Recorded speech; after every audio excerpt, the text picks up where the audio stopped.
Morning students, this is your SP ma'am and today we are going to continue our 6th class on our chapter Semiconductor Diode of Core 7. Previous class रे आमे कोन intrinsic semiconductor विषय पढ़थले तो intrinsic semiconductor सबटा best दीटा example कोन नैथले silicon और germanium तो silicon row atom A जो valence electron केटा चारटा germanium रो भी चारिटा तो एमाने सिलिकॉन तार नेबरिंग एटम संगे केटा कोवैलेंट बॉन्ड क्रिएट करछि चारिटा आ जर्मेनियम भी सेमती चारिटा कोवैलेंट बॉन्ड क्रिएट करछि कि नै बुझ पारछ तो आज क्लास रे आमे पढ़िबा इंट्रिंसिक कंडक्शन ठीक अछि आम इंट्रिंसिक सेमीकंडक्टर केमती कंडक्शन करूछि से विषय रे आमे ए टॉपिक रे पढ़िया ठीक अछि तो देखो मु आउ थे सिलिकॉन रो एग्जांपल नउछि मु एठी कोन कली सिलिकॉन रो आमे कोन कले एनर्जी बैंड डायग्राम क्रिएट कले तो एठी कोन वैलेंस बैंड एठी कोन कंडक्शन बैंड आ तांको भीतर हमर कोन अछि forbidden energy gap that is 1.1 electron volt equal to हमर केते अछि 1.1 इलेक्ट्रॉन वोल्ट रो अछि सिलिकॉन रो तो वैलेंस बैंड रे हमर कोन रहउछि वैलेंस इलेक्ट्रॉन सरा रहउछि जो क्रिस्टल्स रो सब तो ये आमर कौन है सब आमर इलेक्ट्रॉन सारा वैलेंस इलेक्ट्रॉन सारा का सब वैलेंस बैंड रे रहीगले बुझिपाल एबे आमर जितेबाला आम ताकू थर्माल एनर्जी प्रोवाइड करछे ठीक अच्छे एमती आम थर्माल एनर्जी प्रोवाइड कले तो ये जितेबाला आम थर्माल एनर्जी को प्रोवाइड करछे thermal energy okay thermal energy provide करछे ए इलेक्ट्रॉन सारा कौन एनर्जी गेन करेंगे तो मान पाखे शक्ति आसो तो से कौन करेंगे कोवैलेंट बॉन्डरा भांगीदेवे तो भांगिकी कौन करेंगे से फ्री इलेक्ट्रॉन्स हो कौटी जंप करेंगे यही कंडक्शन बैंड को जंप करेंगे तो एठू से जंप करी कौन कंडक्शन बैंड को सब पलि आसबे फ्री इलेक्ट्रॉन्स हो बुझिपार कि ना तो एठी से पलैला आमर वैलेंस बैंड रे रहिला कौन गोटे गोटे होल बा आमे ताको जो पॉजिटिव चार्ज कहू ठीक अच्छे तुम भाबनी जे एटी होल माने गात है गात नुहे छुआ मैंने मो कह माने होची धर गोटे एग्जांपल नि तुम कौन धर गोटे क्लासरूम रे अच्छ ठीक अच्छे तुम क्लासरूम रे बस तो ये तुम सब एमती बेंच चेयर्स अच्छे तो ये सब तुम सब बसीच ठीक अच्छे तो एठी बेंच रे तुम कौन कले तुम टीचर तुम ना डाकिले रिपोर्ट कार्ड दवापाई तो तुम एठू कौन है उठिक आसल टीचर पाखक तो ये जो टीचर पाखक उठिक आसल यही तुम पोजिशन टा खाली रहा कि ना तुम चेयर टा खाली रहा कि ना यहीटा टीचर पाखक जो आसल धर यहाँ हूँ आमर कंडक्शन बैंड आ तुम जो बस से हूँ वैलेंस बैंड तो तुम जिते बेंच रू उठिकी एठिकी टीचर पाखक आसिल तो सेठी तुम चेयर टा खाली पड़ला तो सेटा को आम कहे वैलेंस बैंड रे हमर होल्स जनरेट होती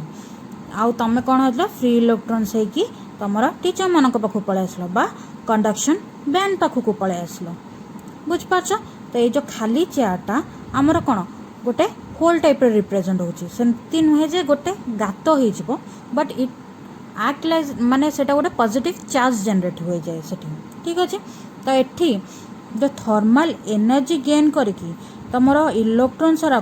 कोवैलेंट बॉन्ड भांगिबो आउ से कौन करेंगे जंप करेंगे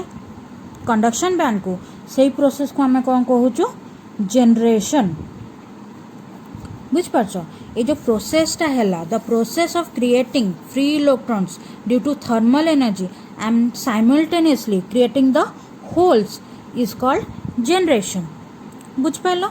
आमर जो प्रोसेसटा है टोटाल प्रोसेसटा आमर कौन है ताको आमे कहूचे जनरेशन माने आमर से कौन कला इलेक्ट्रॉन सारा वैलेंस इलेक्ट्रॉन कौन है थर्मल एनर्जी रा गेन कले तो फ्री इलेक्ट्रॉन्स होइकी से कौन जंप कले कंडक्शन बैंड को ये जो टोटाल प्रोसेसटा है ताको आमे कहबा जनरेशन होची इलेक्ट्रॉन होल जनरेशन है तो एठी आमर जो प्रोसेस है तो कौन आमे कौन कह पारे the process of conduction with thermally generated charge एटी जो चार्जेस क्रिएट है सेटा कौन थर्माल एनर्जी गेन करके तो से चार्ज को आम कौन कहले थर्माली जनरेटेड चार्ज तो आमर द प्रोसेस ऑफ कंडक्शन ठीक है आमर जो कंडक्शन टा होची with thermally generated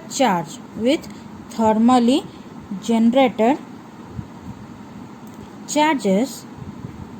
in an intrinsic semiconductor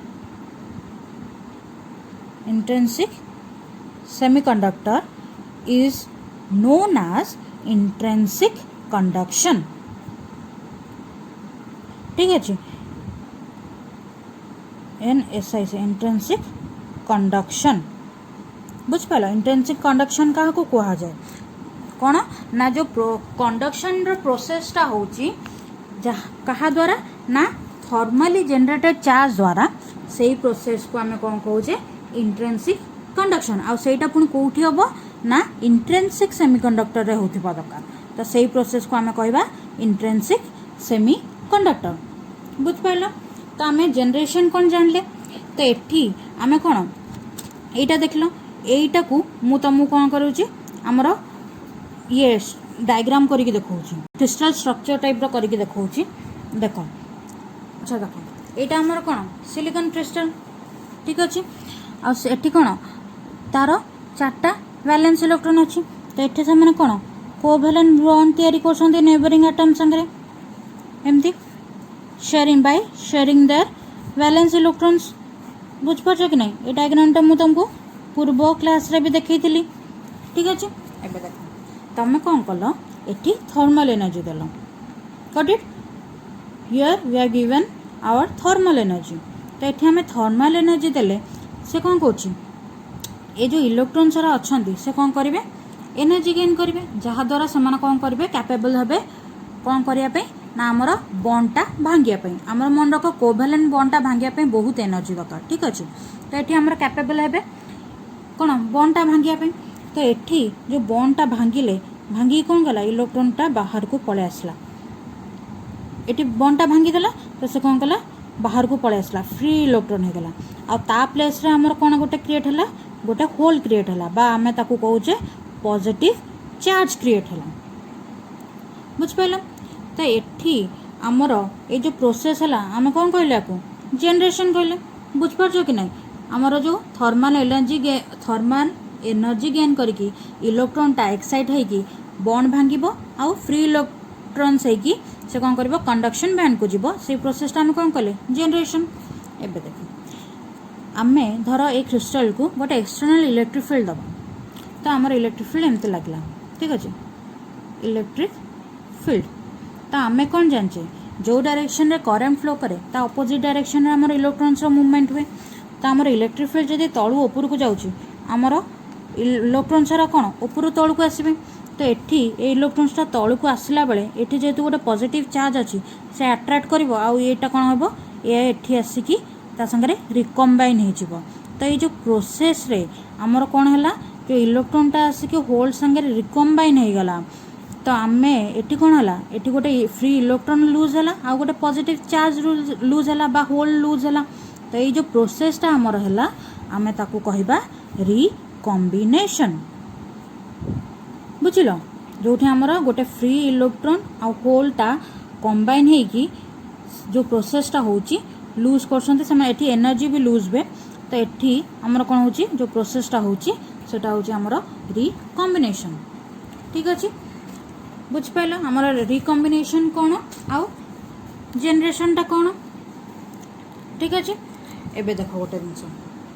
तुम भावुव जे आमर इलेक्ट्रॉन सारा गोटे बाहर को बाहर जाऊँगी फ्री इलेक्ट्रॉन्स हो जाऊँगी बोली आम क्रिस्टलटा नेगेटिव चार्ज हो जाऊ ना सेमती एक्चुअली हुए ना आमर फ्री इलेक्ट्रॉन्स बाहर ले भी आमर क्रिस्टलटा सब न्यूट्रल थाए केबे भाबनी जे आमर नेगेटिव चार्ज हो ठीक अच्छे तो तुम जनरेशन जान रिकम्बिनेशन जान ठीक अच्छे आमर जो रेट ऑफ जनरेशन टाको ठीक अच्छे ताको आमे डिनोट करबा GT रे इंट्रिंसिक सेमीकंडक्टर रे इलेक्ट्रॉन होल पेयर जोटा कंटिन्यूअसली प्रोड्यूस होची थर्मल एनर्जी गेन करके सही रेट टाको आमे डिनोट करबा GT रे तो सब मन रख जनरेशनटा आमर डिपेंड करे फर्स्ट टेम्परेचर उपरे सेकेंड करे बैंड गैप ऊपर ठीक अच्छे टेम्परेचर ऊपर केमती डिपेंड करे जमती आम टेम्परेचर बढ़ुची से कौन कर आमर balance electron rock energy gain करेंगे आउ बॉन्ड आमर भांगिकी फ्री इलेक्ट्रॉन्स हो तो सी कौन करे टेम्परेचर ऊपर डिपेंड कला आउ बैंड गैप ऊपर भी डिपेंड करते बैंड गैप अच्छी ताऊपर भी डिपेंड कर ठीक अच्छे जापर आमर जीटीटा कौन तो आम रिकम्बिनेशन टाकू आम रिप्रेजेंट करवा रिकम्बिनेशन रेट टाकू रिप्रेजेंट करवा आर टी रे सेटा सब कौन डिपेंड करे number of combination of electron and hole सेला एटा डिपेंड करिवो number of combination of electron and hole ठीक अच्छे जेते नंबर ऑफ होल आउ इलेक्ट्रॉन्स रिकम्बाइन हेबे सेई रेट टाको आमे कहबा कौन रिकम्बिनेशन रेट बुझ पाइल कि नहीं आउ गोटे जिनस recombination rate is always be directly proportional to the density of electrons and density of holes आमे एन आई टाको डिनोट करछे कौन डेंसिटी ऑफ इलेक्ट्रॉन और आपको भी कहि परिबा number of electron present per unit volume ठीक अच्छे आउ एन पी आई को रिप्रेजेंट होची रिप्रेजेंट करची डेंसिटी ऑफ होल्स बाको आम कहि परिबा number of holes per unit volume बुझ पाइल तो आमर रिकम्बिनेशन रेटा डायरेक्टली प्रोपोर्शनल होची density of electrons and density of holes तो आपको आम प्रोपोर्शनालिटी हटाइबा केम लिखि परिबा के एन आई पी आई धर यहाँ हूँ इक्वेशन 1 बुझ पाइल एबे देखो आम इक्विलिब्रियम केस यदि नवा इक्विलिब्रियम केस सब मन रख rate of generation and rate of recombination is always equal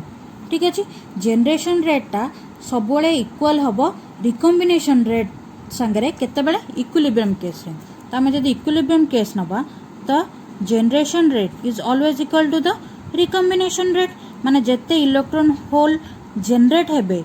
thermal energy gain करिकी सेतिकी कोन होउतबे सेति बेले रिकम्बाइन भी हो जाउतबे तो सेई इक्विलिब्रियम रे हमर ए दुटा इक्वल हैला तो आ जगह रे हम एटा पुट कर परिबा कि नै एटी कोन लिखि परिबा के एन आई पी आई बुझ पालो एबे देखो जेहेतु आमर जते बेले जनरेट हुए इलेक्ट्रॉन फ्री इलेक्ट्रॉन सराक सी माने बैलेंस बैंड रु बाहर की कंडक्शन बैंड को जो फ्री इलेक्ट्रॉन सारा जीवे तो होल आमर से